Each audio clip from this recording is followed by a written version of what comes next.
Mahirap ipaliwanag ang katahimikan ng kumbento sa probinsya kung hindi mo pa naranasang magising bago sumikat ang araw. Sa mga unang sandali ng umaga, ang hangin ay malamig at ang amoy ng damo ay parang bagong hiwa. Bago pa man tumunog ang kampana para sa dasal, gising na ako, nakaupo sa kahoy na bangko sa gilid ng hardin. Madalas kong binubuksan ang rosaryo at hinahayaan ang mga butil na dumulas sa pagitan ng daliri. Parang relo ang ritual na iyon, paulit-ulit ngunit hindi nakakasawa. Kapag humuni ang mga maya sa punong nara sa may bakod, alam kong oras na para pumasok sa kapilya at simulan ng araw sa panalangin. Tahimik ang buhay dito. May takdang gawain ang bawat madre.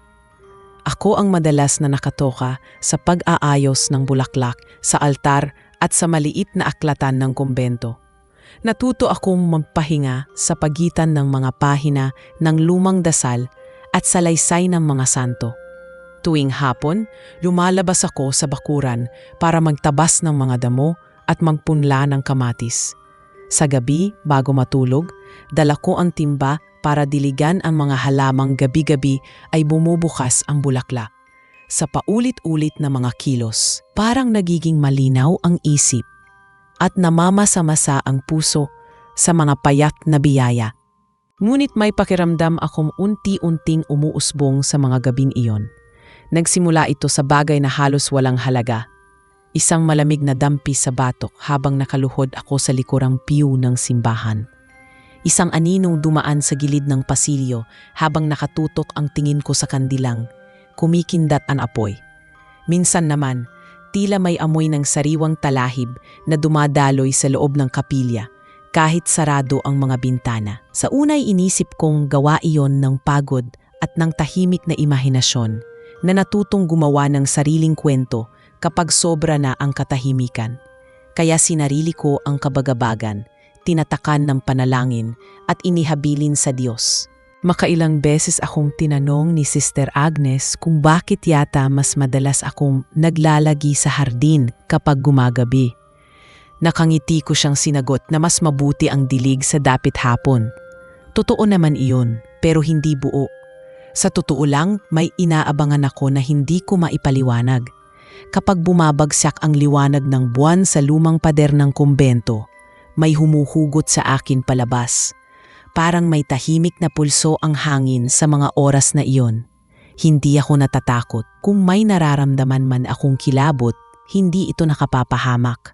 May kakaibang kapayapaan sa ilalim ng kilabot at napapaisip ako kung iyon ba ay paanyaya o babala.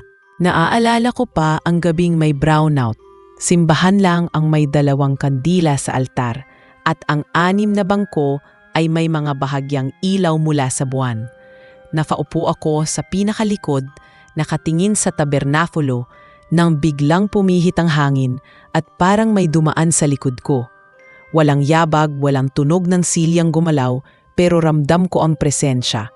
Hindi ko iyon sinabi kina madre. Ano bang sasabihin ko? Na may parang anino bang dumadaan? Na may amoy ng damo at ulan sa loob ng lumang bato? Baka sabihan akong magpahinga at marahil tama sila. Kaya tahimik akong nagpatuloy sa pananalangin at pinilit kalmahin ang sarili.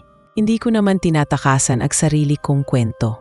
Bago ako pumasok sa kumbento, may mahabang landas akong tinahak, puno ng maliliit na pagod na hindi nakikita sa mukha. Mag-isa akong nag-aral sa Maynila, nagbanat ng buto bilang tindera sa maliit na panaderya ng tiyahin pag Sabado at Linggo, at doon ko unang natutong manahimik sa gitna ng ingay. Nang magpasya akong pumasok, hindi iyon bigla ang bugso. Matagal na panalangin at pagkilati sa laman ng puso. Akala ko noon, kumpleto na ang kasunduang iyon sa pagitan ko at ng maylalang. Ngunit ang buhay ay marunong maglaan ng mga lihim na daanan sa mapayapang direksyon. Minsan, ang pakiramdam ko tuwing gabi ay parang palihim na pintuan. Nakasara pero may hangin mula sa kabilang panig. Isang hapon, naabutan ako ni Sister Pilar na nagkakabit ng bagong kurtina sa bintana ng aklatan. Napansin niya ang paminsan-minsan kong paglingon sa labas. Magaan ang boses niyang tanong kung may hinihintay ba ako. Umiling ako at ngumiti. Sinabing baka lang may pusang gumagala. Naiwan sa akin ang tingin niyang nag-uusisa at nagmamalasakit. Sa hapag, nagbahagi siya tungkol sa kababalaghan sa mga lumang simbahan, yung mga kwentong ikinukwento ng matatanda na minsan ay may mga nilalang na nagbabantay sa mga sagradong lugar. Pinakinggan ko iyon na parang lumang himig na nakasanayan. Ngunit kinabukasan, mas maingat akong nagmasid. Sumunod na mga gabi, sinubukan kong tanggihan ang tukso na maglagi sa labas. Maaga akong natulog, hinigpitan ang disiplina sa sarili at idinugtong ang oras ng pagdarasal. Ngunit kahit anong pagpigil, may mga panahong napapabangon ako. Tila tinatawag ng ibang himig. Lalabas ako sa bakuran, dala ang timba. Sasabihin sa sarili na lilipat lang ako ng paso o titingin sa gumamela. Doon ko nararamdaman ang parang manipis na pagdampi ng tingin. May banayad na tibok ng damdamin na hindi pamilyar sa loob ng kumbento, pero hindi ring tuwirang makasalanan. Sa ilalim ng buwan, nagiging mas malaya ang hangin at ang liwanag na pumapatong sa lupa ay tila may sinasabing maliit na lihim.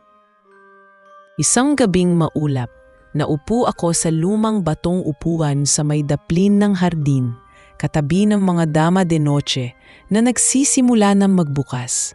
Mahina ang ilaw sa gilid ng kumbento at ang bakod na yari sa lumang adobe ay nababalutan ng baging. Dito madalas sumiksik ang simoy na parang may dalang kwento. Ipinikit ko ang mga mata at nagdasal, humihingi ng linaw, ng tapang natanggapin ang kahit anong totoo. Pagdilat ko, napansin kong gumalaw ang dahon ng Madre de Cacao sa paraang hindi nasusundan ng iba pang dahon sa paligid. Utay-utay kong sinundan ng tingin ang direksyon hanggang sa tumigil muli ang hangin. Doon ko nasabi sa sarili na may nakatingin nga. Hindi masama, hindi mabigat, isang pagtanaw na may paggalang, parang bantay na nagtitiga sa malayo. Nang gabing iyon, nagbukas ang pinto ng kapilya at sumilip si Sister Agnes para tiyaking nakasara ang lahat bago matulog. Napatingin siya sa akin at itinuro ang langit. May ilang bituin na nagsulputan sa pagitan ng maitim na ulap. Lumapit siya, umupo sa tabi ko at nagkwento tungkol sa mga panahong nakaramdam din siya ng kakaiba noong bago pa lang siya dito. May mga bagay daw sa mundong hindi natin maintindihan agad, pero hindi ibig sabihing salungat sa Diyos. Minsan, paalala lang iyon na ang hiwaga ay hindi palaging ginagawa para takutin tayo. Tumingin ako sa kanya at tumango. Hindi pa rin ako nagsabi ng lahat, pero naramdaman kong may bahaging nabawasan ang bigat sa dibdib ko. Pag-uwi ko sa silid, sinindihan ko ang maliit na kandila sa tabi ng higaan at binuklat ang isang lumang aklat ng panalangin. Sa mga pahina, may bahagi tungkol sa discernment, yung marahang pakikinig sa bulong ng espiritu sa gitna ng maraming tinig. Pinikit ko ang mata at sinubukang ilagay ang kakaibang presensya sa loob ng mga salitang iyon.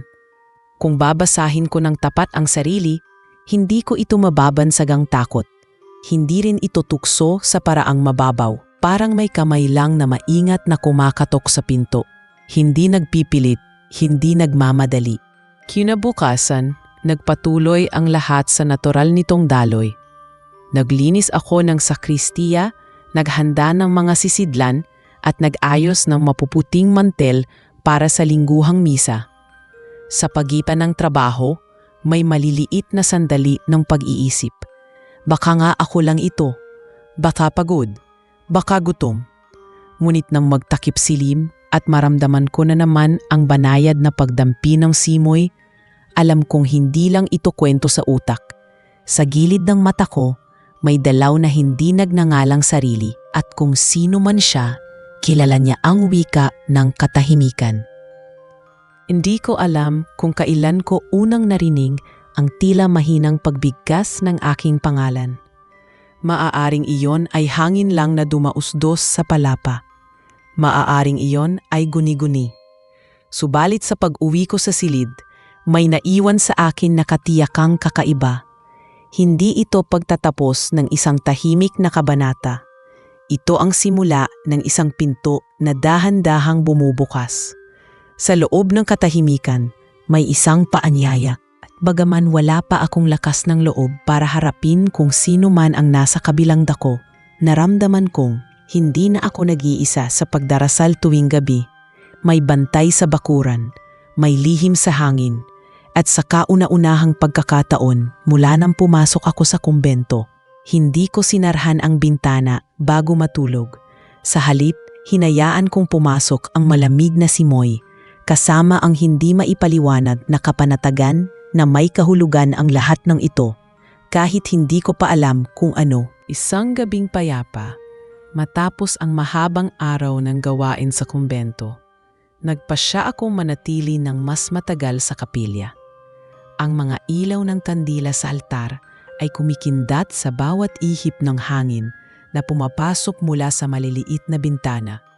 Tahimik ang lahat, maliban sa tunog ng mga kuliglig sa labas at sa mahihinang yabag ng mga madre na nagsisibalik na sa kanilang mga silid. Ako'y naiwan, nakaluhod sa harap ng altar, hawak ang rosaryo at nagdarasal para sa kaliwanagan. Hindi ko lubos maunawaan kung bakit pakiramdam ko ay may inaasahan akong darating, ngunit ang dibdib ko ay tila tumitibok ng mas mabilis kaysa karaniwan. Nang matapos ako, tumayo ako at naglakad papalabas ng kapilya. Sa pagdaan ko sa hardin, napansin kong malamlam ang liwanag ng buwan, ngunit sapat upang makita ang mga halaman na sumasayaw sa hangin. Huminto ako sa tabi ng mga dama de noche na nagsimulang bumuka, naglalabas ng mabangong samyo. Biglang may malamig na hangin na dumampi sa aking pisngi. Ngunit kakaiba ito, hindi karaniwang simoy. May kasabay itong pakiramdam ng presensya. Hindi nakakatakot, kundi nakakakilabot sa paraang mahirap ipaliwanag. Napalingon ako at doon ko siya unang nasilayan. Sa ilalim ng punong nara, may isang lalaki na nakatayo. Ang kanyang tindig ay tuwid at marangal, tila hindi ordinaryo. Ang buhok niya ay maitim na kumikislap sa ilaw ng buwan at ang kanyang balat ay tila may sariling liwanag. Parang ginto na binudburan ng hamog. Hindi ko masabi kung bakit hindi ako nakaramdam ng takot. Sa halip, para bang may malambot na lakas na humaplos sa akin mula sa kanyang mga mata. Nanatili akong nakatitig, nakalimutan ang aking sariling kilos. Nang maglakad siya palapit, walang ingay na narinig mula sa kanyang mga yabag. Parang hindi siya lumalapat sa lupa. Magandang gabi. Mahinahon niyang wika at ang kanyang tinig ay parang musika na dumadaloy sa hangin. Nabigla ako, kaya bahagya kong tinakpan ng dibdib gamit ang rosaryo na hawak ko. Ang unang pumasok sa isip ko ay magdasal ng malakas, ngunit natigilan ako nang makita ko ang ngiti niya. Hindi ito nakakatakot, hindi ito mapanlinlang. Isa itong ngiting puno ng kabutihan, ng paggalang at tila matagal nang may hinahangad. Sino ka? Mahina kong tanong, halos bulong, habang ang puso ko'y kumakabog. Ako'y mula sa kagubatan sa may paanan ng bundok, sagot niya. Isa akong nilalang na hindi mo pa nakikilala, ngunit matagal nang naroroon. Ang mga tao ay tinatawag kaming mga engkanto. Napatigil ako, sapagkat ang salitang iyon ay narinig ko lamang noon sa mga kuwento ng matatanda. Mga kwentong itinuturing na alamat o babala para sa mga batang mapangahas. At heto, isang engkanto ang nasa harap ko, nakikipag-usap na para bang karaniwan lang ang lahat. Nakita niya ang aking pag-aalinlangan, kaya't hindi siya lumapit pa ng higit sa ilang hakbang. Nanatili siya sa layong sapat upang hindi ako mangamba. Huwag kang matakot, dagdag niya. Matagal na kitang binabantayan. Hindi upang saktan, kundi upang alalayan. Ang iyong panalangin gabi-gabi ay umaabot hanggang sa aming daigdig. Ang iyong tinig, ang iyong puso ay naging ilaw sa aming mundo. Napasinghap ako. Hindi ko alam kung paano sasagutin ang ganoong mga salita. Ako'y isang simpleng madre lamang, nag-alay ng buhay sa katahimikan at panalangin. Ngunit bakit isang nilalang na tulad niya ang magsasabing may halaga ako sa kanyang mundo? Totoo ba ito? O baka isa lamang itong tukso? Maingat kong tanong sapagkat bahagi ng aking tungkulin ay kilatisin ang anumang di maipaliwanag na bagay. Ngunit hindi siya nagpakita ng galit o yamot. Sa halip, yumuko siya ng kaunti, tanda ng paggalang. Maaari mong isipin na ako'y isang tukso, sagot niya. Ngunit wala akong dalang kasamaan. Ang nais ko lamang ay ipakilala ang aking sarili sa iyo upang malaman mo na may isang tulad ko na nakikinig at nagmamasid. Matagal na kitang gusto makita ng harap-harapan. Sa mga sandaling iyon, napansin kong ang mga bulaklak sa paligid ay tila mas naging mabango at ang simoy ng hangin ay nagkaroon ng kakaibang kalma. Hindi ko maitatanggi na bagaman gulo ang aking isip, ang aking puso ay nakadama ng isang kapayapaang hindi ko pa naranasan noon. Hindi ko alam kung dapat ba kitang kausapin, mahina kong sabi. Ako ay isang madre. Ang buhay ko ay para sa Diyos. Ngumiti siya at ang kanyang mga mata ay kumislap na para bang may sariling bituin. Alam ko, wika niya, at hindi ko hinihiling na talikuran mo ang iyong panata. Ang nais ko lamang ay makilala mo ako bilang kaibigan, bilang isang nilalang na nagnanais ng pagkakaibigan at pag-unawa. Nanatili akong nakatulala, hindi makagalaw. Sa kabila ng lahat, wala akong naramdamang pangamba. Sa halip, may tila hatak na hindi ko maintindihan. Ilang sandali pa, siya'y umatras ng kaunti at nagsabing hindi ko hahadlangan ang iyong panalangin. Ngunit kung nanaisin mo ako'y muling makita, narito lamang ako sa tabi ng kagubatan. Pagkatapos ay marahang naglaho ang kanyang anyo para bang nalunod sa hangin at naiwan akong mag-isa sa harap ng mga dama de noche. Sa gabing iyon, hindi ako nakatulog ng maayos. Bumabalik sa isip ko ang kanyang tinig, ang kanyang mga mata, at ang kakaibang liwanag na nagmumula sa kanya. Gusto kong isipin na guni-guni lamang iyon, dala ng pagod at ng mga alamat na naririnig ko noong bata pa ako. Ngunit sa kaibuturan ng puso ko, alam kong hindi iyon imahinasyon. Totoo ang kanyang presensya. At higit sa lahat, hindi ito nakakasama. Kinabukasan, habang nag-aayos ako ng mga libro, sa aklatan ng kumbento, paulit-ulit kong iniisip ang nangyari. Nagdasal ako ng taimtim, humihingi ng kaliwanagan kung ano ang kahulugan ng lahat. Ngunit sa halip na takot ang manaig sa akin, ang naramdaman ko ay isang uri ng pagtanggap. Parang may bagong kabanata na unti-unting bumubukas at hindi ko alam kung saan ito hahantong. Ngunit ang alam ko, nagsimula na ang isang kwento na hindi ko na kayang iwasan. Sa loob ng aking puso, unti-unti kong naramdaman ang kakaibang pintig at alam kong iyon ang simula ng isang lihim na hindi ko na maikukubli. Isang ugnayan na higit pa sa ordinaryong panaginip. At sa mga susunod na gabi, alam kong hindi na ako magiging mag-isa. Kinabukasan matapos ang aming umagang panalangin, sinubukan kong ibalik sa karaniwan ang daloy ng araw. Nagwalis ako sa pasilyo ng sakristiya. Nag-ayos ng mga aklat sa maliit na aklatan at naglinis ang mga paso sa gilid ng bintana. Pinilit kong ilagay sa likod ng isip ang nangyari kagabi. Ngunit sa bawat tahimik na sandali ay may naiiwang linya ng kanyang tinig na tila bumabalik. Maaaring nakatulong ang gawain, ngunit hindi maikukubli ang kakaibang ginhawang hindi ko pa naramdaman sa ganitong paraan. Kapag ibinababa ko ang rosaryo sa bulsa ng aking habit, para bang may marahang pangakong naglalagi sa hangin na kahit hindi ko makita ay nariyan lang. Nagbabantay. Sa loob ng hapong iyon, may ilang munting bagay ang napansin ko. Ang punla ng basil na dati kong hindi mapasibol ay biglang tumayo ng tuwid sa maliit na paso, parang may nahagip na lakas. Ang mga dahon ng gumamela na madalas dapuan ng insekto ay tila mas sariwa at hindi kagat-kagat. Sinabihan ko ang sarili kong baka dahil lang sa tamang dilig at tama ring sikat ng araw.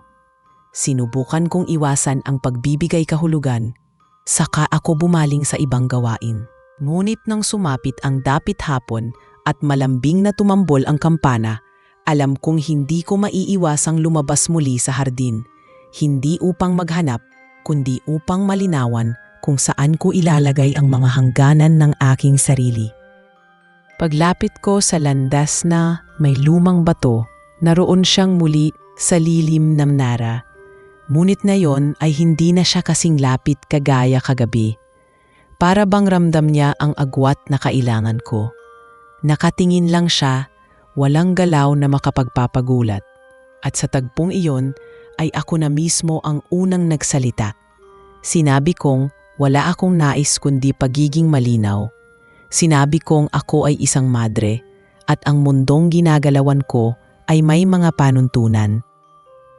Hindi lamang para sa sarili kong kaligtasan kundi para sa kapayapaan ng lahat ng nakatira sa kumbento. Humihingi ako ng paggalang sa hangganan ng aming bakuran at sa kabanalan ng kapilya. Pumango siya at ang kilos na iyon ay parang tatak ng pag-unawa. Ipinakilala niya ang sarili at sa unang pagkakataon ay nagkaroon ng pangalan ang presensya.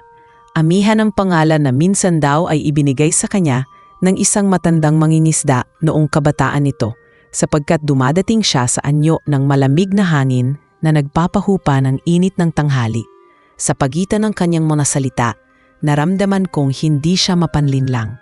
Walang pangungusap na kumakapit sa kahinaan, walang pangakong may kapalit. Ang tono niya ay mababa at kalmado at kung isasalin sa panalangin, para siyang sumasang-ayon sa hinga ng dasal. Naglatad ako ng ilang alituntunin, marahang inihahanay ang mga ito na tila mga bato sa tawiran sa ilog. Huwag siyang papasok sa loob ng kapilya at ng kumbento. Huwag siyang lalapit ng walang paalam. Kung mangangahas siyang magpakita, dito lamang sa hardin at sa oras na hindi makagugulo. Huwag siyang hihipo sa anumang bagay na hindi ko pinahihintulutan. At higit sa lahat, huwag siyang magbubukas ng usapan na maglalayo sa akin sa tawag ng aking puso sa Diyos. Habang sinasabi ko iyon, tinatantya ko ang bigat ng aking boses, kung nananakit ba ako o nagtatanggol. Ngunit ang tugon niya ay tanging pagtanggap. Sabi niya, sapat nang makilala ko siya bilang kaibigan. Sapat nang malaman kong kung naririto man siya, iyon ay upang magbantay, hindi upang umagaw. Sa mga susunod na sandali, hindi kami nag-usap tungkol sa mga bagay na malaki.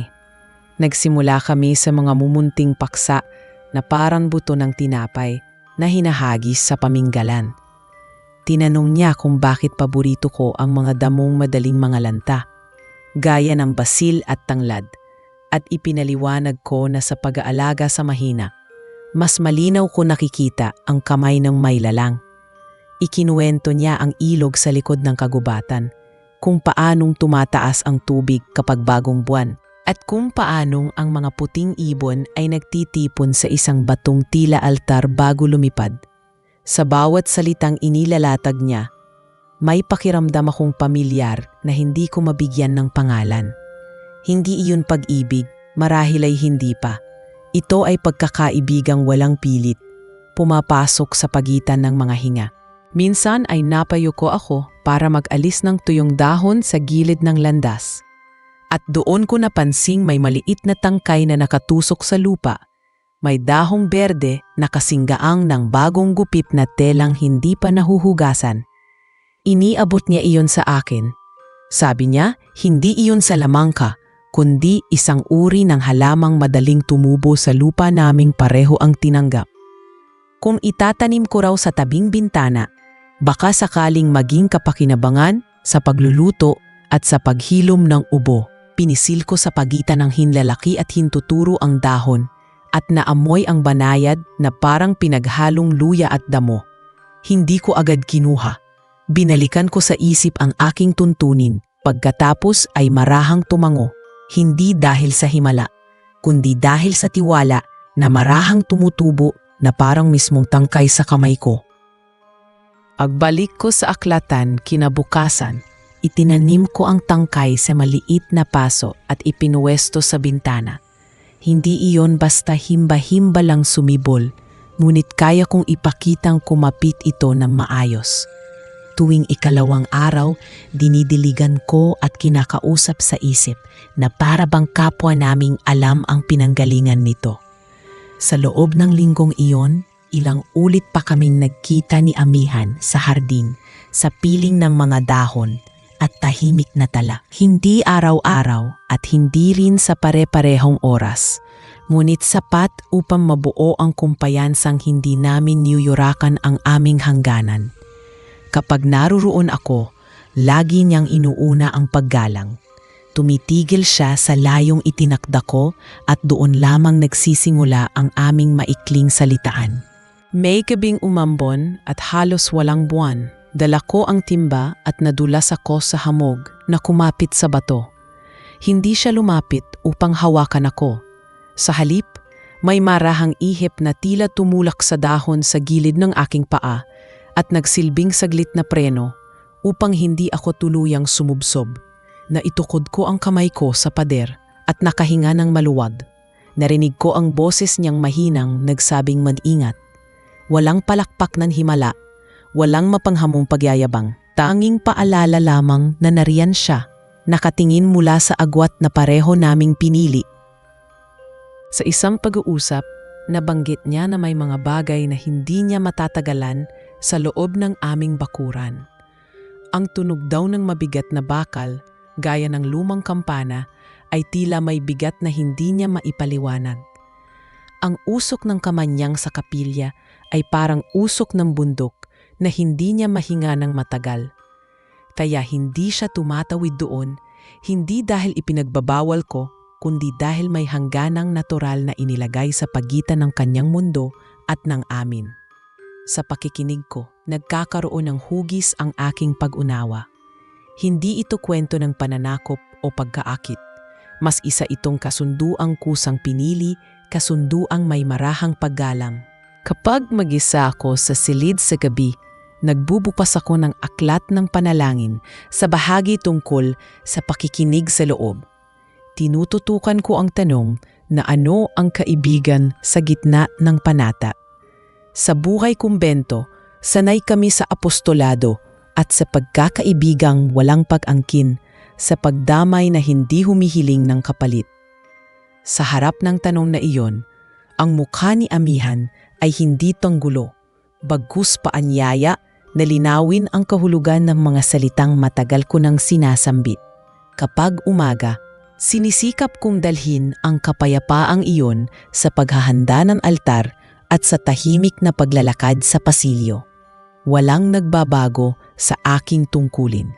Kung may nagbabago man, marahil ay ang paraan ng aking paghinga. Isang hapon, nilapitan ako ni Sister Pilar at tinanong kung bakit mas madalas akong napapangiti sa aking sarili. Hindi ko masabi ang buong katotohanan, ngunit hindi ko ring maikakailang may kagalakang dumarampi sa akin. Sinagot ko siyang, baka dahil sa pagusbong ng ilang halaman na matagal ko nang inaalagaan. Napatingin siya sa bintana at ngumiti rin, saka nagsabing masarap isahog sa sopas ang mga dahon kapag lumago pa. Doon ko naunawaan na ang mga lihim ng puso ay hindi laging kailangang ipagsigawan. Minsan, sapat na ang may nakikita kang tumutubong buhay sa harap mo upang ipaalala sa iyong hindi ka nag-iisa. Sa pagtatapos ng linggong iyon, nagpasalamat ako sa Diyos sa gabing payapa. Lumabas ako sa hardin na walang bitbit na tanong. Nandoon si Amihan, nakatayo sa gilid ng landas. Wala kaming mahabang pahayag, ni matayog na pangako.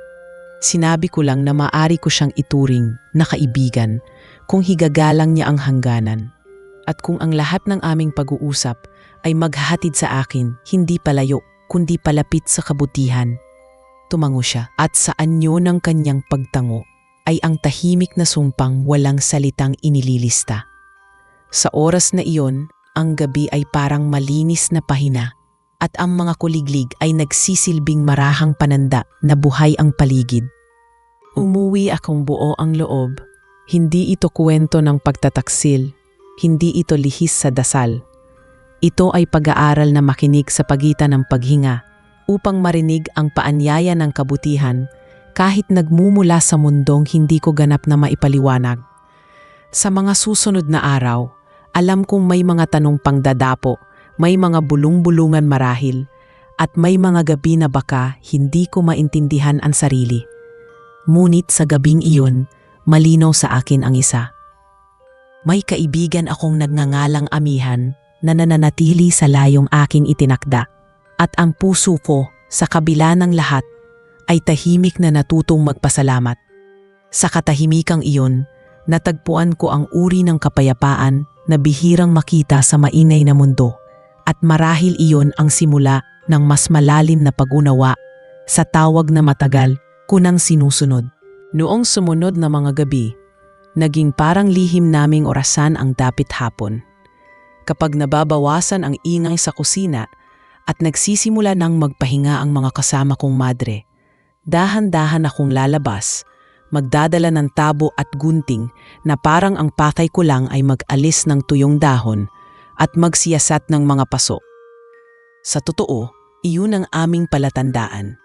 Kapag nakikita niyang nakayuko ako sa gilid ng damo at pinipisil ang lupa para suriin ang halumigmig, lilitaw siya sa dilim ng nara. Hindi bigla, hindi mananakot, kundi parang bahagi lang ng gabing unti-unting humuhugyot ng hininga. Ang usapan namin ay laging maiksi sa simula.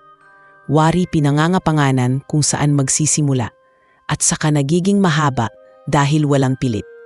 Sa bawat paghaba ng palitan, nagkakaroon ng likaw ang tiwala na para bang baging nakusang kumakapit sa pader. Unti-unti kong nakilala ang mundo niya, hindi sa isang mahabang salaysay kundi sa pira-pirasong kwento na tinatahi ng tanong ko at ng mga sagot niyang laging mahinahon. May ilog daw sa paanan ng bundok na hindi madalas makita ng tao dahil sa paraan ng pagliko nito sa likod ng mga batong tila altar. Doon nagtitipon ang mga ibong puti tuwing umaga at gabi, at kapag sabay-sabay silang aalis, may tunog na parang mahabang buntong hininga ng kagubatan. May punong balete sa gitna ng isang maliit na pulang lupa kung saan parang ibang oras ang dumadaloy. Kung iidlip ka roon, maaari kang magising na parang ilang sandali lang ang lumipas, ngunit sa labas ay nagbago na ang anino ng mga ulap. Sa mga gabi ng bagong buwan, ang mga kabibe sa malayong dalampasigan ay tumitibok ng sabay-sabay. At iyon ang paborito niyang marinig dahil para raw awit iyon ng mga nilalang na hindi niya nakikita pero alam niyang naroroon. Kapag nagkukwento siya, hindi siya nagmamataas. Wari niya'y panauhin siya sa sarili ring lupain, isang tagapagbantay na may takdang hangganan. Ikinuwento niya kung paano niya ako unang napansin. Hindi raw iyon dahil sa kakaibang liwanag o sa isang tanda na hinihiwa ng kababalaghan ang langit. Isang hapon lang daw ng malakas na ulan nang sumugod ako palabas ng hardin para kumpunihin ang nakalaylay na tolda at mailigtas ang mga punlang tinanim naming magkakapatid. Basang-basa akong kumikilos, nanginginig sa lamig, at tawa pa ako ng tawa sa sarili ko dahil nadulas ako sa putik habang kinakalkal ang daloy ng tubig. Sabi niya, sa tunog daw ng tawa ko at sa paraan ng paghawak ko sa punla, nagkaroon siya ng pagnanais na manatili sa gilid at magbantay. Hindi raw madali para sa isang tulad niya na tumagal sa isang lugar na may kampana at kamanyang. Pero noong gabing iyon, naghintay siya hanggang tumila ang ulan. Simula noon, doon na niya napakinggan ang dasal ko gabi-gabi. Ang ihanay ko ng mga pangalan ng tao at bagay na idinadalangin, pati ang mahabang katahimikang pinuputol lang ng paghinga. Doon niya naalala ang pangalang ibinigay sa kanya ng matandang mangingisdang nakilala niya noon, Amihan. At doon niya rin raw naisip kung bakit sa mga taong sa pilitang nananahimik, bihira siyang manatili. Ngunit sa taong marunong manahimik ng kusa, natuto rin siyang makinig. Tinanong ko kung anong tungkulin niya sa kagubatan maliban sa tahimik na pagbabantay. Sagot niya, hindi iyon pamumuno o pag-aari. Mas malapit daw iyon sa pagiging katiwala. Kung may sanga na madaling mabali sa mabigat na ulan, tinitiyak niyang may ibang halaman na sasalo sa lupa. Kung may batang usa na nawawala, hinahabol niya ang amoy ng ina at inaakay ang anak pabalik sa landas. May mga gabing kailangan niyang sundan ang isang liwanag sa gilid ng puno na hindi niya rin ganap na nauunawaan. Kapag sinundan niya, makita niya ang napiling lugar na dapat hindi pagtayuan ng apoy o kubo. Kaya hihip lang siya ng malamig at magugunaw ang balak ng mga tao. Hindi niya layuning takutin. Layon lang niyang itama ang pagkakapantay-pantay ng tahimik na buhay. Sa naririnig ko, hindi ko maiiwasang maalala ang aming tungkulin sa kumbento, walang malaki at maliit. May iniingatan kaming ritmo at kabutihang nakatali sa pakikinig. Iniingat ko ang mga tanong ko, hindi dahil sa takot, kundi dahil ayokong lumampas sa hangganang itinakda namin. Itinanong ko kung bakit ngayon lang siya nagpakita sa akin. Sagot niya, matagal na raw akong kilala sa ingay at katahimikan. Kapag umuupo ako sa hardin at hinahagod ko ang lupa gamit ang mga daliri, parang niyang naririnig ang isang kumpas ng musikang hindi tumutunog sa tainga. Ngunit hindi siya nagpakita noon dahil alam niyang may panata ako at ang aming mundo at sa inyo ay hindi magkasukat. Kung nagpakita man siya ngayon, iyon ay dahil alam niyang kaya ko nang sabihin ang salitang hindi karaniwang sinasabi ng maraming nilalang. Sapat na. Sapat na ang pagkilala, sapat na ang hangganan, sapat na ang pag-iral ng hiwaga na hindi binabansagang tukso o kabaliwan. Sa gitna ng aming mga usapan, hindi ko itinapanggi sa sarili ang unti-unting pagbabago sa loob ko.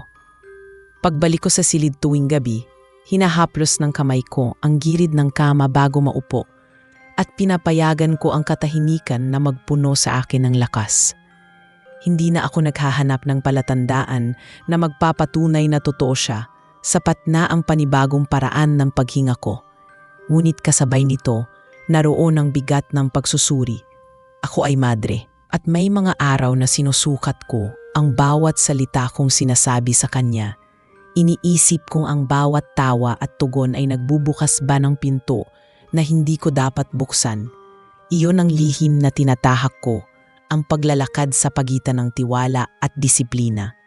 Sa tuwing lalapit ang pagdududa, nagdarasal ako ng mas mahaba, hindi upang itaboy siya, kundi upang tiyaking ang kaibuturan ng aking ugnay sa Diyos ay hindi naaantig ng anumang iba pang pagkahilig. Natutuhan kong hindi maingay na panalangin ang kailangan dito. Ang kailangan ay ang pananatiling gising kahit tahimik ang lahat. May gabing nagdala ako ng maliit na tinapay mula sa kusina, inilagay ko sa mangkok sa tabi ng paso at sinabi ko sa kanya na may tinapay sa sinumang magugutom, tao man o nilalang. Hindi niya tinanggap. Numiti lang siya at sinabing hindi iyon ang kanyang pagkain. Ang ikinain daw niya ay ang amoy ng hamog sa dahon at ang mga bulong ng tubig sa bato. Doon ko lalo siyang pinaniwalaan. Walang pag-aangkin sa kung ano ang para sa tao. Walang paglapastangan sa kung ano ang para sa kanya. Sa halip ay pagkilala sa hiwalay na galaw ng dalawang daigdig na pwedeng magkadikit noong gabing iyon dahil pareho kaming marunong maghintay. Nagpatong siya ng kwento sa kwento. Tungkol sa kapatagan ng damong nanginginig kapag papalapit ang malalaking insekto sa taginit. At kung paanong nararamdaman niya ang bigat ng pakpak sa hangin bago pa man umalingaw-ngaw ang tunog. Tungkol sa matandang pinong tinamaan ng kidlat na hindi nila pinutol, sa halip ay inalagaan hanggang sumibil ang mga supling sa magkabilang dulo at ngayoy parang dalawang kapatid na may iisang ugat. May isang gabi ring ikinwento niya ang tungkol sa mga taong nagtatangkang pumasok sa gubat para mangukit ng kahoy at magtayo ng kubo. At kung paanong sa halip na takutin ay ginabayan niya ang kanilang pawis papalayo sa bahaging madaling gumuho. Narinig kong muli sa kanyang tinig ang paggalang na iisa sa lahat ng may buhay. Sa bawat salitang iyon, may marahang paghila sa loob ko na hindi ko maitatatwa. Para bang ang mundong inakala kong malayong malayo sa amin ay maraming salitang katunog ng sa amin, pagkalinga, pagtitimpi, pakikinig at pag-asa. Isang gabi, napadpad ang usapan sa kung paano niya ipinagpapatuloy ang sarili kapag tagtuyot. Sabi niya, natutong manghiram ng lilim sa mga ulap at manatili sa ilog na mas malamig kahit mababaw. Tinanong niya kung paano ako nagpapatuloy kapag may araw na tila napakabigat ng pagsunod. Sabi ko, natutong humawak sa maliliit na ritual, ang maingat na pagtiklop ng mantel sa altar, ang marahang pagsara sa pinto ng kapilya, ang pag-angat sa maliliit na bato sa hardin para mailipat ang mga alitaptap na naipit. At kapag kulang pa ang lakas, nakikinig ako sa aking paghinga hanggang maging isa iyon sa mahabang buntong hininga ng gabi. Doon kami nagtagpo, sa tiyagang hindi nang hihingi ng palakpakan, sa pagpapatuloy na walang dramang ipinagmamakaawa. Sa lahat ng ito, lihim pa rin ang aming pag-uusap sa loob ng kumbento. Walang ibang nakaalam. Hindi dahil ikinahihiya ko siya, kundi dahil alam kong hindi pa ako handa sa anumang tanong na maaaring sumalubong. Ang lihim ay parang binhi sa pinakamaagang yugto. Hindi pa dapat baklasin, hindi pa dapat piliting sumibol ng marahas. Kailangan nito ang oras, ang takdang distansya at ang init-lamig na mga gabing tulad nito. Sa sarili kong loob, alam kong dahan-dahang tumutubong parang ugat ang pagtingin ko kay Amihan. Ang saya ng bawat pagsasalubong. Ang pag-asang muli ko siyang makakakwentuhan. Ang paraan ng pagtingin niyang walang hinihingi kundi pag-unawa. Lahat iyon ay hindi ko na lamang kayang itanggi. At bagaman alam kong may linya sa pagitan namin na ako mismo ang nagguhit, may bahagi sa akin na nais kumapit sa kanya gaya ng pagkapit ng punlang iniligtas ko noon sa ulan. Bago kami magpaalam sa gabing iyon, sinabi ko sa kanya na baka dumating ang araw na kailangan kong harapin ang mga tanong mula sa sarili ko at mula sa mga kasama ko. Hindi niya ako sinagot ng pangako. Ang sagot niya ay isang marahang tango at isang linya na hindi ko makalimutan. Kung darating ang araw na iyon, mas mahirap ngunit mas tapat ang magiging pag-uusap natin. Walang pagmamadali, aniya. Walang hila na laban sa hangin. Umuwi akong mabigat at magaan sa iisang pagkakataon. Mabigat dahil mas malinaw ang mga tanong. Magaan dahil mas totoo ang mga sagot sa ngayon. Sa kama, bago pumikit, pinakinggan ko ang sarili kong paghinga at naunawaan ko na nagsisimula na akong mahulog, hindi sa isang kabaliwan, kundi sa isang pagkakaibigang tumatawid sa dalawang tahimik na mundong natutong maggalang sa isa't isa. At marahil, kung may pag-ibig mang tinatawag ang ilan sa ganoong damdamin, maghihintay iyon sa tamang pangalan kapag handa na ang mga salita. Sa ngayon, sapat ang gabing payapa, ang lihim na usapan at ang katiyakang may isang nilalang sa lilim ng nara na nakikinig. Tulad ko sa dahan-dahang sinabi ng hangin. Mabilis na lumipas ang mga linggo na parang humahabi ng bagong ritmo ang mga gabi ko. Sa bawat pagtatagpo namin ni Amihan, mas lumalalim ang aming pagkakaunawaan. Ngunit isang gabing may buwan na halos bilog, nagbago ang takbo ng lahat. Hindi na siya nagpakita na may agwat o huminto sa piling ng nara gaya ng dati. Sa halip, mula sa dilim ay lumapit siya ng mas malapit kaysa karaniwan, hawak ang isang sanga ng gabi-gabing bulaklak.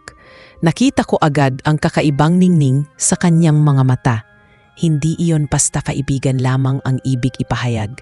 May bigat sa kanyang paghinga, may lalim sa kanyang titig na nagbigay ng hudyat na may sasabihin siyang mas matimbang kaysa lahat ng nauna naming usapan.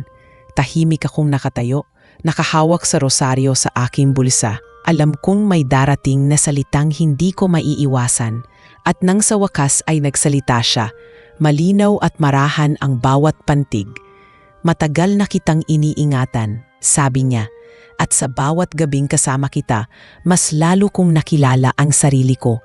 Hindi na sapat na sabihin kong kaibigan lamang kita.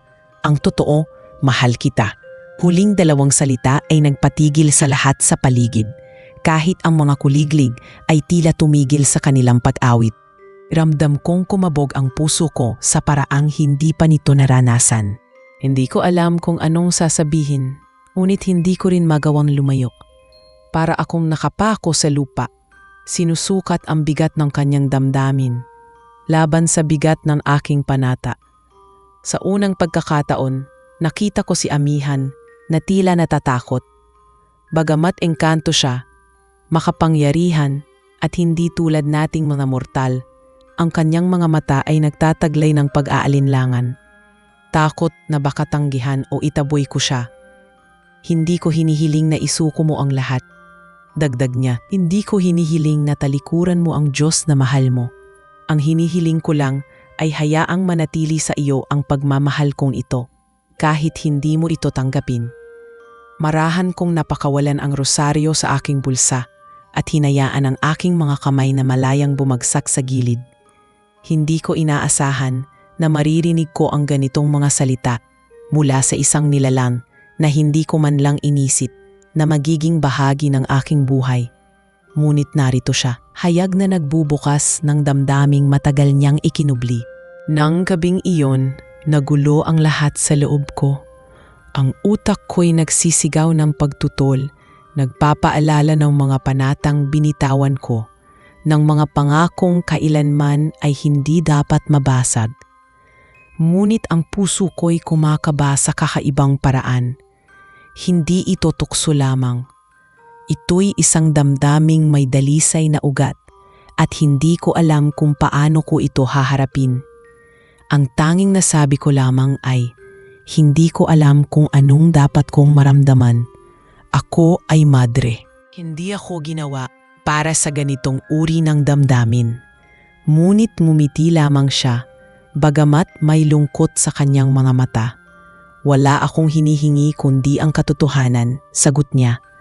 At ito ang katotohanan ko, ikaw ang laman ng aking puso.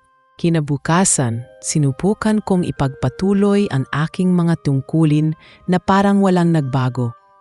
Nagwalis ako ng bakuran, naglinis ng mga upuan sa kapilya at tumulong sa kusina. Ngunit sa bawat galaw ng aking kamay, naroroon ang bigat ng mga salitang narinig ko kagabi. Ang bawat bulong ng hangin ay tila tinig niya. Ang bawat amoy ng mga bulaklak ay tila alaala ng kanyang mga mata. Pilit kong ipinapako ang sarili ko sa panalangin, umaasang lilinaw ang lahat. Ngunit mas lalo lang lumalakas ang bulong sa puso ko. Hindi ba't pag-ibig din ang kaloob ng Diyos? At kung totoo ang damdamin niyang iyon, paano ko ito maituturing na kasalanan? Pagdating ng gabi, nagpasya akong muling harapin siya. Naghintay siya sa parehong lugar. Tila alam niyang babalik ako. Nakita ko sa kanyang anyo ang paraalangan, parang handa siyang lumayo, kung iyon ang pasya ko. Ngunit sa halip na palayasin siya, marahan kong sinabi, narinig ko ang lahat ng sinabi mo kagabi at hindi ko maitatanggi na may bahagi sa akin na natitinag. Ngunit hindi ko rin alam kung paano ko haharapin ang lahat ng ito. Ang alam ko lang, hindi ako takot sa iyo. Sa mga salitang iyon, nakita ko ang kanyang mga mata na tilang nagningning, hindi sa tuwa lamang kundi sa pag-asa.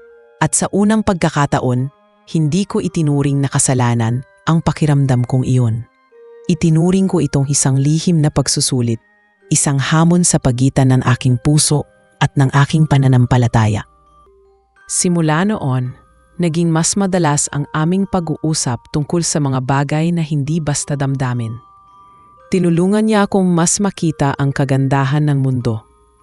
Pinakita niya kung paano nakikipag-usap ang hangin sa mga puno, kung paano humihinga ang lupa tuwing umuulan, at kung paano ang katahimikan ay may sariling awit. Sa bawat gabing iyon, unti-unti kong nararamdaman na nahuhulog ako hindi lamang sa kanyang mga salita, kundi sa mismong katahimikan na dala niya. Isang damdaming hindi ko kayang pigilan kahit pilitin kong itanggi. Ngunit sa kabila ng lahat, may kaba pa rin sa aking dibdib. Alam kong hindi ito maitatago ng matagal. Hindi ko rin alam kung hanggang saan ko kayang itago ang unti-unting pagbabagong nagaganap sa akin. Ang mga mata ng aking mga kasama sa kumbento ay mapanuri at ang mga usapang pumapasok sa mga pasilyo ay madaling kumalat. Isang maling hakbang lamang at maaari akong mawalan ng lahat ng aking ipinaglalaban. Ngunit sa gabi-gabi ring iyon, sa tuwing naroroon si Amihan, parang wala na akong ibang hinahangad kundi manatili sa piling ng kanyang presensya. At doon ko natanto, kahit hindi ko pa hayagang inaamin, na totoo rin ang sinabi niya. Hindi ko man lubos natanggap, ngunit may bahagi sa puso ko na unti-unting natututong mahalin siya.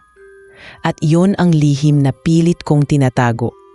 Isang lihim na alam kong hindi ko maitatanggi ng matagal. Sa katahimikan ng bawat gabi, habang nakatingala ako sa mga bituin, ang bulong ng hangin ay nagiging sagot sa lahat ng tanong na hindi ko masabi ng hayagan. Ako'y nahuhulog din.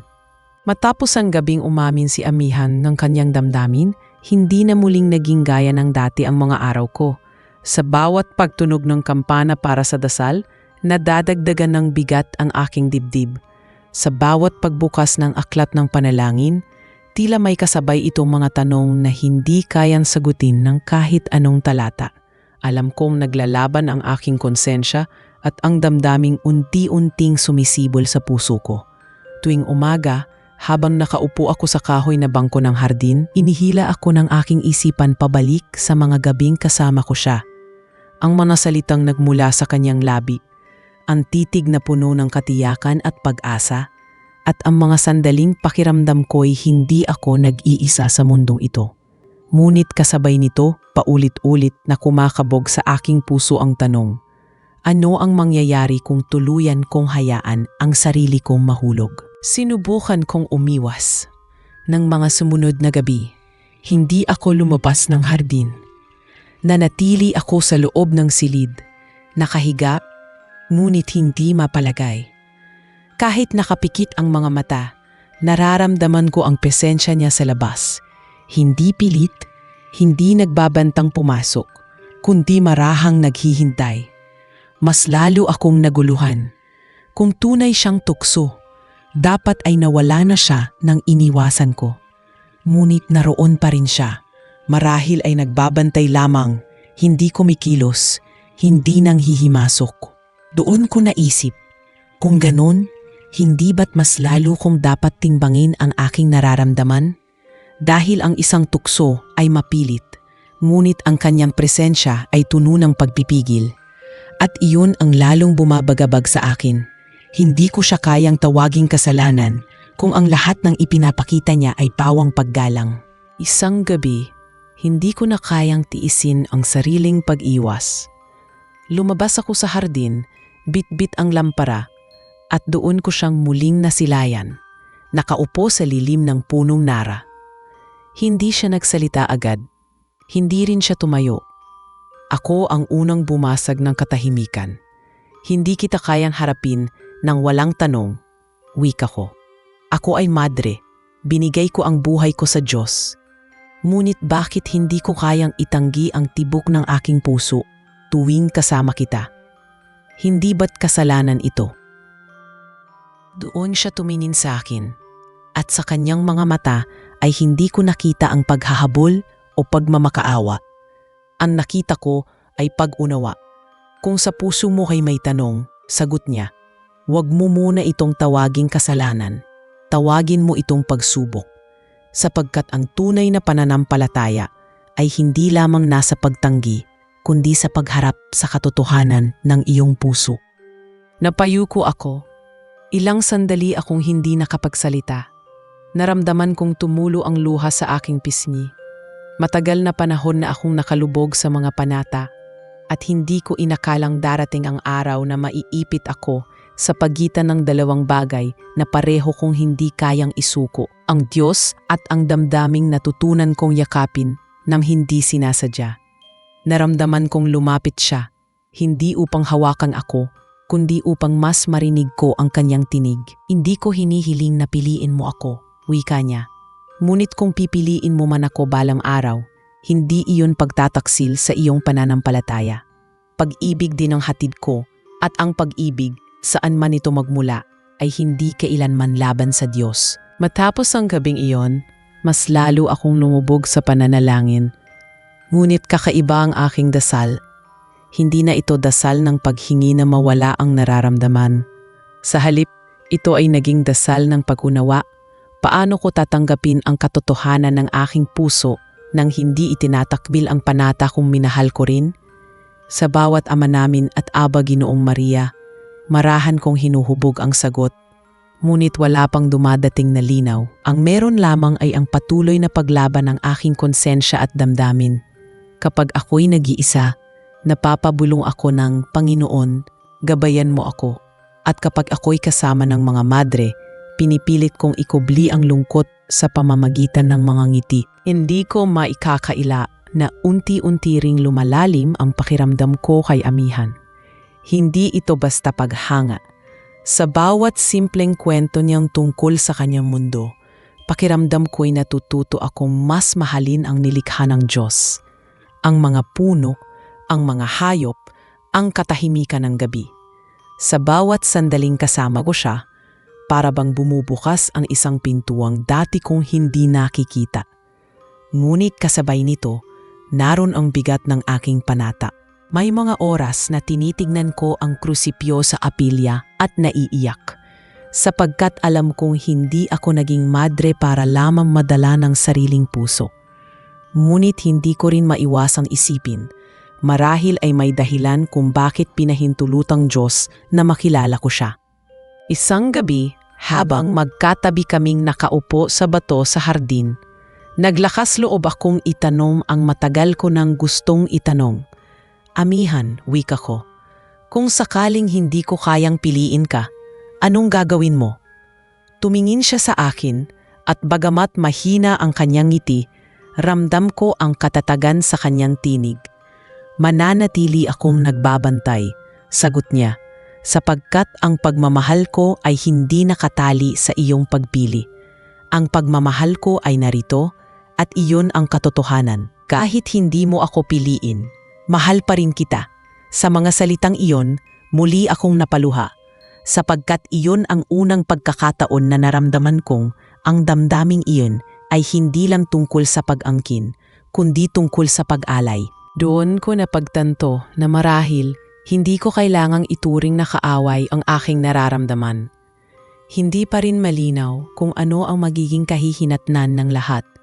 Ngunit isang bagay ang tiyak, ang pagmamahal na ito, gaano man kaiba, ay may dalisay na ugat. At kung darating ang panahon na kailangan kong pumili, alam kong darating iyon na may mas malinaw na gabay mula sa Diyos. Sa mayon, sapat na ang harapin ko ang bawat araw ng may pananalangin at ang bawat gabi ng may katapatan, sapagkat iyon ang tanging paraan upang hindi ako lamunin ng alinlangan. Ang tanggapin na ito ay bahagi ng pagsubok na kailangang pagdaanan ng aking kaluluwa. At sa gabing iyon, habang nakasandal ako sa malamig na pader ng kumbento at siya'y nakaupo sa aking harapan, hindi ko na tinawag na kasalanan ang lahat. Tinawag ko itong hamon, isang pagsubok na kailangan kong malampasan. Ngunit sa kaibuturan ng aking puso, alam ko na rin ang isang bagay na hindi ko kayang itanggi. Mahal ko siya. At iyon ang lihim na ako lamang ang nakakaalam, lihim na magdadala sa akin sa mas mabigat pang pasya sa mga darating na araw. Noong gabing sumunod sa pag-amin ko sa sarili na mahal ko si Amihan, nanaginip ako na tila mas malinaw kaysa paggising. Nakatayo ako sa isang makitid na tulay na gawa sa lumang kawayan, nakasabit sa pagitan ng dalawang pampang. Sa kanan ay kumbento. Maputi ang pader, makinis at sa bintana ay naroroon ang krusipiyo at mga rosaryo. Pamilyar ang himig ng koro, malamig ang hangin, at tahimik ang pag-ikot ng oras. Sa kaliwa ay kagubatan, hindi mabangis, kundi malalim. May tunog ng ilog na may sariling dasal. May liwanag ng mga alitaptap na parang maliliit na kandila. Sa gitna ng tulay ay may tali sa aking baywang, nakadugtong sa magkabilang dulo. At hindi ako makausad dahil kapag sumulong ako sa isa, hinihila ako ng isa pa. Humawak ako sa lubid, huminga at tumingin sa itaas. Walang sagot, walang tinig na nagsabi kung alin ang tama. Sa halip, may amoy ng bagong pitas na dahon at amoy ng lumang kahoy ng kapilya na nagsabay sa hangin. Nagising ako may bakas ng luha sa pisngi. Nakatitig sa kisame na parang tulay pa rin ang nakikita ko. Hindi iyon bangungot, ngunit hindi rin iyon payapang panaginip. Isa iyong pagsubok na humihiling ng sagot kahit wala pa akong lakas para ibigay ito. Kinabukasan, maaga pa lang ay dumating sa kumbento ang isang inang kalong ang anak na inuubo at nilalagnat. Si Aling Berta ito mula sa baryo sa may paanan ng bundok. Wala raw doktor sa baryo. Sinalo ng landslide ang makitid na daan kaya hindi sila makaabot sa bayan. Nasa kusina si Sister Agnes at pinapasok ang mag-ina. Ako ang napatawag para alalayan. Sa paglapit ko sa bata, narinig ko ang hagok na parang sa bawat hina ay may mabigat na humahawak sa dibdib. Nalambot ang loob ko. Agad kaming naghanda ng maligamgam na tubig, nagpunas ng tuwalya sa noo niya, at pinainom ng gatas na may kaunting asukal. Sa isip ko, lumabas ang mukha ng halamang itinanim ko sa paso sa may bintana. Ang tangkay na minsang ibinigay ni Amihan na ngayoy naglabas ng mga dahon, sariwa at makintab sa umaga. Humarap ako sa altar sa isip at nagdasal. Hindi ito karnabal ng himala. Sabi ko sa sarili ko, pag-ibig lang ito na kailangan maging praktikal. Mabilis akong pumunta sa aklatan at kinuha ang lumang tala na iniwan ng paring minsang nanirahan dito, mga tala ng halamang gamot sa baryo, paano ilinuluto ang tsaa para sa ubo, ilang dahon at ilang tasa ng tubig. Sa gilid ng tala ay may nakasulat na pangalan ng mga halamang natagal ko nang naririnig. Lagundi, Yerba Buena. Binasa ko ng maingat, sabay saglit na sumilip sa bintana kung saan sumisilip ang aking tanim, na hindi ko tiyak ang pangalan, ngunit amoy niya'y kahawig ng binabanggit sa tala. Naghugas ako ng kamay, pumitas ng ilang murang dahon, at mahina kong inihorno sa malinis na takure. Walang salamangka, walang tawag sa kagubatan, tanging pag-ingat, kaalaman at pag-asa. Pinainom namin ng kaunting tsaa ang bata. Hindi agad milagro ang sagot. Naghintay kami, magmasahe sa likod niya. Pinahinga sa kandungan ng ina. Pinahiga sa gilid ng bentilador. Dahan-dahang humupa ang bigat ng hinga. Hindi tuluyang nawala, ngunit lumuwag na, parang may pinto sa dibdib na bahagyang bumukas. Nakahinga si Aling Berta at napaiyak. Hinahaplos ang buhok ng anak. Nagpapasalamat ng paulit-ulit.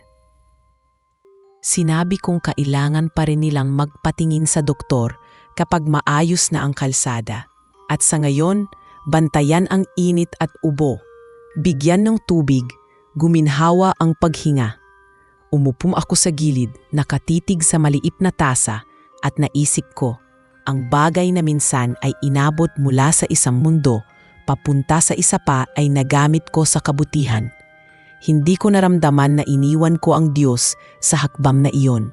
Sa halip, pakiramdam ko dalawa kaming umakbay sa bata, ang kaalamang minana sa aklat at ang alaalang dala ng dahon sa paso.